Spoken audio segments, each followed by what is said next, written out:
안녕하세요. 콘스탄트 김의 티스와 함께 돈 버는 아카데미. 이번 시간에는요, 돈 버는 보험, 가지급금의 효과적인 처리 방법에 대해서 말씀드리겠습니다. 가지급금이란 무엇일까요? 가지급금은요, 회계적으로는 지출은 되었으나 아직 계정 과목이 정해지지 않은 미결산 계정을 말합니다. 따라서 회계연도 말까지 가지급금을 해소시키지 못한다면요, 대여금으로 처리하게 되겠습니다. 가지급금이라고 하는 것이 발생되는 원인이 있죠.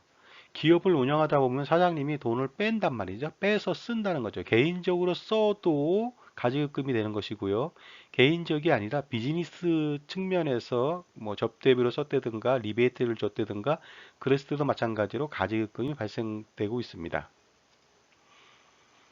접대비를 과다하게 사용해 갖고 그 송금 처리 한도를 넘어섰죠. 넘어선 부분에 대해서 가지급금이 발생할 수가 있고요. 그 다음에 무슨 뭐 낙찰이나 기타 특혜나 이런 쪽에 관련돼서 상대방, 거래 상대방에게 리베이트를 제공하는 경우도 있습니다. 그럴 경우에 리베이트가 바로 가지급금이 될 수 있고요. 그 다음에 계열사를 여러 개 두는 경우에 뭐 다른 계열사를 지원하기 위해서 현금을 빼서 지원한다든가 이럴 때도 가지급금이 발생될 수 있습니다. 제가 상담을 해보니까요. 보통 뭐 건설사나 이런 쪽에 리베이트가 많이 좀 있는 것 같습니다. 그럴 경우에 어떤 건설사 사장님은요. 그 가지급금이 거의 30억 원에 가깝게 있더라고요. 근데 뭐 자기가 쓴 건 하나도 없고요. 비즈니스 차원에서 썼다고 얘기를 하더라고요. 근데 가지급금이 그렇게 30억 가까이 되니까요. 나중에 커다란 문제가 발생하고 말았습니다. 가지급금의 문제를 좀 알아보겠습니다. 첫 번째는요. 가지급금은 대여금입니다. 대여금인데 누구한테 대여했을까요? 회사의 대표한테 대여했다고 보는 것입니다. 결국은 대표이사가 그 가지급금에 대해서 상한 의무가 있습니다. 예를 들어서 가지급금이 10억 원이다 그러면 나중에 반드시 10억 원을 갚아야 될 의무가 있다는 것이죠. 두 번째는요. 그 가지급금에 대해서 인정이자를 납부해야 됩니다. 결국은 대표이사가 그 가지급금을 받은 것으로 인정되는 어떤 대여금이다 보니까 대표이사는요. 이자를 납부해야 됩니다. 이자율은요. 보통 4.6% 쓰는데요. 만약에 그 기업이 여러 곳에서 대출을 받았다면요. 대출 이자, 가중평균 이자를 적용할 수도 있습니다. 만약에 대표이사가 이자를 안 냈다. 만약에 10억 원의 가지급금인데요. 이자를 1년에 4,600만 원 내야 되거든요. 그 내지 않았다. 그러면요. 그만큼은 인정소득으로 인정돼 가지고 어떻습니까? 4,600만 원을 더 받은 거로 해서요. 그 소득세가 가중된다는 점 명심하시기 바랍니다. 그리고요, 법인세도 증가할 수가 있겠죠. 왜냐하면 이자 수입, 그 대표이사가 이자 납부를 하게 되거든요. 이자 수입을 입금으로 반영하기 때문에 그렇습니다. 그리고요, 법인 대출이자 송금불사님, 이건 뭐냐면요. 그 대여금, 가지급금이 있습니다. 그리고 다른 대출금도 있겠죠. 그러면 다른 대출금은 정상 대출금이란 말이에요. 거기에 대해 이자 납부하는 것은 송금 산입을 해줍니다. 따라서 법인세 감면 효과가 있는데요. 가지급금이 생겼다면 가지급금 비율만큼은 그 기타 대출을 갚을 수도 있는데 쓸데없이 만든 거로 판단해서 그 금액만큼에서 발생하는 이자 있죠. 이자에 대해서는 송금불산임을 할 수가 있다는 것이죠. 예를 들어서 10억 원을 대출 받고 있는데 5억 원을 가지급금을 했다. 그러면 5억 원에 해당되는 이자분이 있을 거 아닙니까? 그 이자분만큼 10억 원의 이자를 납부했지만 거기서 5억 원의 이자분만큼은 송금불산임을 한다는 그런 소리입니다. 결국은 5억 원에 대한 이자만 저기 송금 살입하겠다는 내용이 되겠습니다. 그리고 가장 중요한 게 있습니다. 가지급금은요 대손 충당금 설정 채권이 아니기 때문에 대손 처리는 불가합니다. 그리고요 가지급금이 과다 발생한 기업은요 세무조사 리스크가 상당히 많이 증가된다는 점 유의하셔야 되겠습니다. 그리고 가지급금이 많다 그러면요 그 이해관계가 있는 뭐 금융기관이나 기타에서 평가할 때 대외 신용도의 평가에 커다란 문제점으로 작용할 수가 있다는 점, 그 점도 굉장히 불리하게 작용하고 있습니다.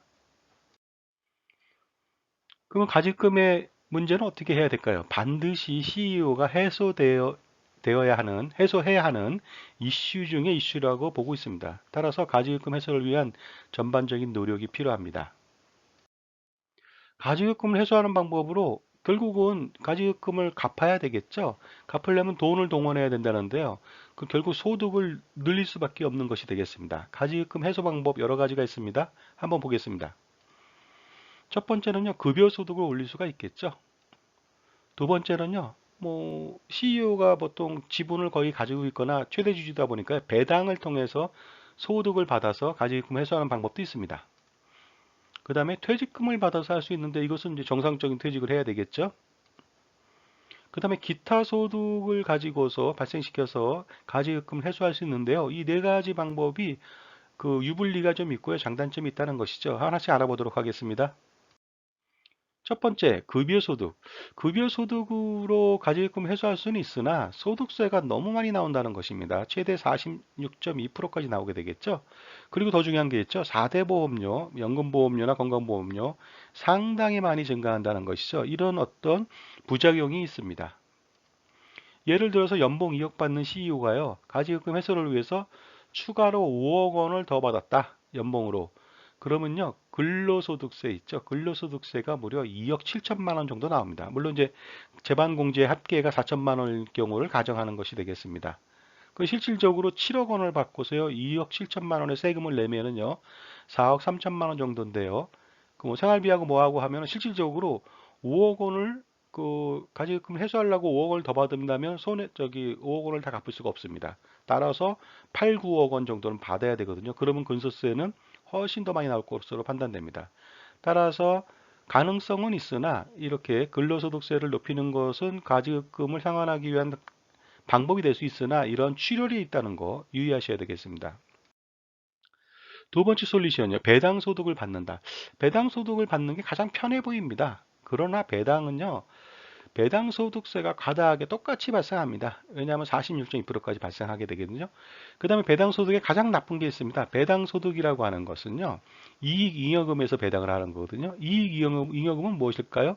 법인세를 납부하고 난 그 잉여금을 말하는 것이거든요. 결국은 뭐냐? 배당 소득을 받는다는 것은 그 결국 CEO가 배당 소득을 받으면요. 법인세 감면 효과는 전혀 없다는 것이 되겠습니다. 그러니까 소득세도 많이 나오죠. 법인세 감면 효과도 없습니다. 전에 근로소득을 더 많이 받으면요. 그만큼에 대해서 법인세 감면 효과가 있거든요. 근데 배당소득은 그것마저도 없다는 것이죠. 결국은요. 연봉 2억 받다가 배당 5억을 더 받겠다. 그러면 종합소득세는 똑같이 2억 7천만 원 정도 납부하겠죠. 그러나 배당 5억 원에 대해서 근로소득세를 받았다면은요. 법인세 1억 1천만 원 정도, 22% 가정했을 때요. 1억 1천만 원 정도를 줄일 수가 있었는데 배당으로 받으면요. 법인세 1억 1천만 원을 손해 본다는 것이 되겠습니다. 그래서 가장 안 좋은 방법 중에 하나가 바로 배당소득으로 가계금을 처리하는 것이 되겠습니다. 세 번째는 퇴직소득입니다. 근데 퇴직소득이 뭐 퇴직금 한도가 축소되고요. 실효 세율이 실질적으로 증가하고 있다는 것이죠. 그 문제 때문에 사실은 퇴직소득이 그 좋아 보이진 않습니다. 특히 또 CEO가 퇴직을 해야 됩니다. 그런데 예를 들어서 60세 정도 됐는데 앞으로도 15년 이상 더 퇴직하지 않을 건데 그럴 경우 퇴직한다? 그건 현실적으로 좀 불가능하다고 볼 수 있겠습니다. 임원 퇴직금 축소, 한도 축소라든가 실효세율 30% 내외 부담 이거 전에 그 실질적인 퇴직을 할 수가 없다는 것이 가장 큰 문제점이 아닌가 생각합니다. 네 번째 솔루션, 이거 많이 쓰는 방법들인데요. 굉장히 전문가적인 어떤 역량이 필요해 보이는 것들입니다. 기타 소득으로 그 가지급금을 해소하자는 것이 되겠습니다. 그 예로는요, 특허 자본화 전략에 의해서 기타 소득을 받는다든가 자사주를 매입한다든가 자본준비금에 대한 감액 배당을 한다든가 감자 배당을 한다든가 이러한 내용들이 되겠습니다. 자세하게는 나중에 또 말씀드리겠지만요. 특허 자본화라고 하는 것은 바로 CEO가 특허를 출원해서 그 특허를 평가를 받습니다. 그래서 그 특허를 기업에 파는 거죠. 자기 기업에 팔죠. 팔게 되면은 그 받은 돈은 기타 소득세 뭐 60% 공제해주고 나머지 40%에 대해서만 기타 소득세를 물면 되거든요. 그래서 그 돈으로 가지금 해소할 수가 있습니다. 자사주 매입은요, 결과적으로 그 기업이 CEO의 지분을 사는 것입니다. 그래서 비상장 주식가치 평가를 해서 높은 금액으로 산다는 것이죠. 그랬을 때 그 자사주 매입하고 매도한 금액으로 가지금을 해소한다는 것이 되겠고요. 자본준비금을 배당하겠다, 감액 배당하겠다. 보통은 이익준비금을 배당하거든요. 그러면 배당소득세를 내지 않습니까? 근데 자본준비금을 감액 배당하면요, 배당소득세를 내지 않는다는 장점이 있습니다. 그 다음에 감자배당, 그래서 자본을 감자했을 때 발생하는 배당금이 있습니다. 그 배당을 가지고서 그 CEO가 가지금을 해소하는 방법들이 있는데요. 이러한 네 가지 방법들은요, 굉장히 좀 주의를 요한다는 것이죠. 잘못하다가는 뭐 과세를 더 당할 수도 있는 위험에 노출되어 있습니다. 따라서 실행 전에 반드시 전문가의 조언이 좀 필요할 것 같습니다. 다섯 번째 방법이 좀 있습니다. 그것은 뭐냐면요. CEO들이요, 법인에서도 금융자산을 많이 가지고 있지만요, 개인이 가지고 있는 것도 많이 있습니다. 아니면 와이프가 갖고 있다든가, 그랬을 때 당장 갚을 돈이 없다면요, 보험을 가입했어요. 개인적으로 와이프나 자기가. 근데 종신보험이고 연금보험이랍니다. 당장 받을 건 아니래요. 그 연금도 당장 받을 건 아니답니다. 그렇다면 그 보험 상품을요, 법인한테 이전하는 겁니다. 개인에서 법인으로 변경하게 되면요, 보험에 대한 평가를 하겠죠. 평가 금액으로 들어가고 그 돈으로 그 가지금을 반제 처리하면 되겠습니다. 그래서 그 종신보험이나 연금보험을 법인으로 넘기면 좋겠고요. 그렇게 된다면 법인에서도 그거를 납입을 계속 해야 되겠죠. 그거는 개인적으로는 납입의 부담에서 해소될 수도 있는 일거양득이 되고요. 그 다음에 나중에 시간이 지나서 정말로 퇴직금이나 기타 다른 상여금 등으로 해당 보험을 다시 개인으로 변경하면서 소득세를 납부하면 아주 효과적인 방법이 되지 않을까 생각합니다. 자, 지금까지요. 돈 버는 보험, 가지급금의 효과적인 처리 방법, 특히 법인에서는 상당히 많이 이 점에 대해서 신경을 써야 됩니다. 콘스탄트 김의 티스와 함께 돈 버는 아카데미를 마치겠습니다. 감사합니다.